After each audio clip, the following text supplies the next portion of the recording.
11-ാം അധ്യായം. ബാബേൽ ഗോപുരം. ഭൂമിയിൽ ഒരു ഭാഷയും ഒരു സംസാരരീതിയും മാത്രമേ ഉണ്ടായിരുന്നുള്ളൂ.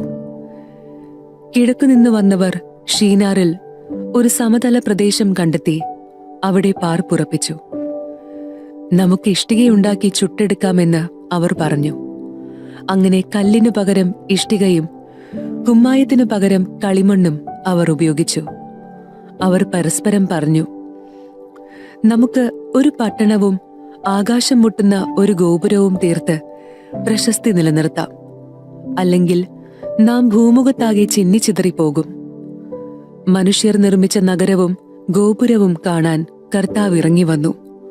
അവിടുന്ന് പറഞ്ഞു, അവരിപ്പോൾ ഒരു ജനതയാണ്. അവർക്ക് ഒരു ഭാഷയും.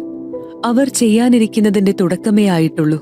ചെയ്യാൻ ഒരുമ്പെടുന്നതൊന്നും അവർക്കിനി അസാധ്യമായിരിക്കേയില്ല.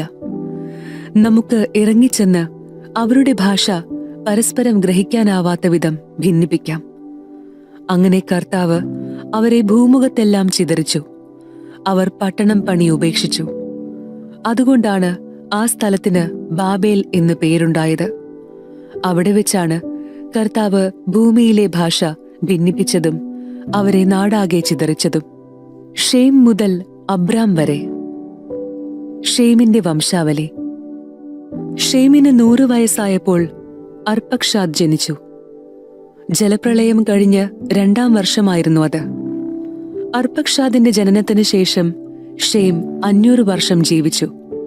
അവന് വേറെയും പുത്രന്മാരും പുത്രിമാരുമുണ്ടായി. 35 വയസ്സായപ്പോൾ അർപ്പക്ഷാദിന് ഷേലാഹ് ജനിച്ചു. ഷേലാഹിന്റെ ജനനത്തിന് ശേഷം അർപ്പക്ഷാദ് 403 വർഷം ജീവിച്ചു. അവന് വേറെയും പുത്രന്മാരും പുത്രിമാരുമുണ്ടായി. 30 വയസ്സായപ്പോൾ ഷേലാഹിന് ഏബർ ജനിച്ചു. ഏബർ ജനിച്ചതിനു ശേഷം 403 വർഷം ഷേലാഹ് ജീവിച്ചു. അവന് വേറെയും പുത്രന്മാരും പുത്രിമാരുമുണ്ടായി. 34 വയസ്സായപ്പോൾ ഏബറിന് പേലഗ് ജനിച്ചു. പേലഗിന്റെ ജനനത്തിനു ശേഷം ഏബർ 430 വർഷം ജീവിച്ചു. അവന് വേറെയും പുത്രന്മാരും പുത്രിമാരുമുണ്ടായി. 30 വയസ്സായപ്പോൾ പേലഗിന് റെവു ജനിച്ചു. റെവുവിന്റെ ജനനത്തിനു ശേഷം പേലഗ് 209 വർഷം ജീവിച്ചു. അവന് വേറെയും പുത്രന്മാരും പുത്രിമാരുമുണ്ടായി. 32 വയസ്സായപ്പോൾ റെവുവിന് സെരൂഗ് ജനിച്ചു.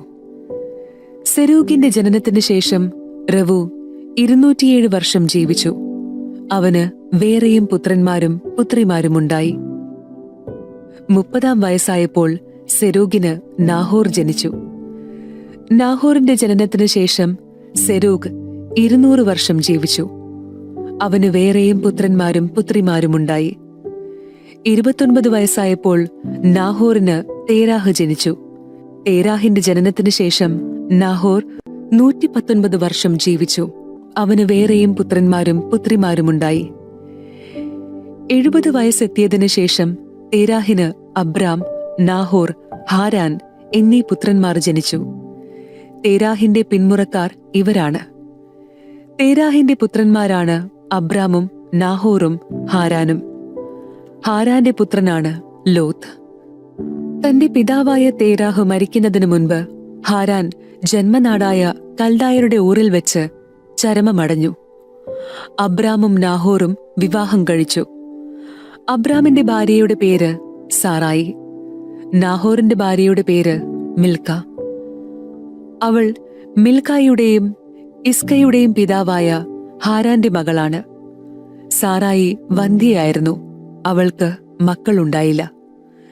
തേരാഹ് കൽദായരുടെ ഊറിൽ നിന്ന് കാനാൻ ദേശത്തേക്ക് യാത്ര പുറപ്പെട്ടു. മകൻ അബ്രാമിനെയും പേരക്കിടാവും ഹാരാന്റെ മകനുമായ ലോത്തിനെയും അബ്രാമിന്റെ ഭാര്യയും തന്റെ മരുമകളായ സാറായിയെയും അവൻ കൂടെ കൊണ്ടുപോയി. അവർ ഹാരാനിലെത്തി അവിടെ വാസമുറപ്പിച്ചു.